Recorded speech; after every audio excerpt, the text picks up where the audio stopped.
show up.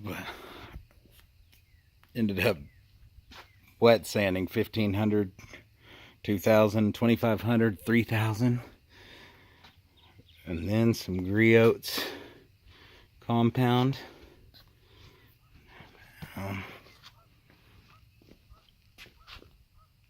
This was trash. I will go ahead and be honest here. I got a little crazy with my sanding disc and have burned through the paint in a few spots, but no, just a couple you live in there. There's one. Not much. This was some damage that's already done down here. Look at that though, buddy. I like them apples.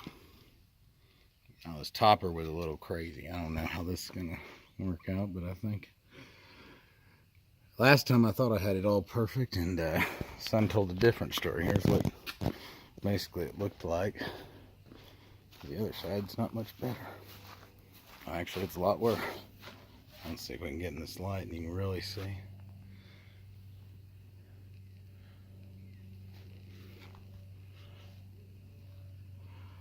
Just did not properly take down my wet sanding.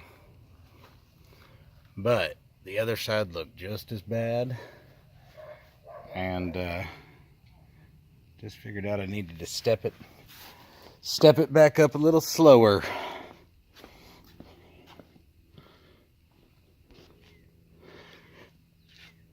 Try and get you some good angles here, Heath, so you can't call my bullshit.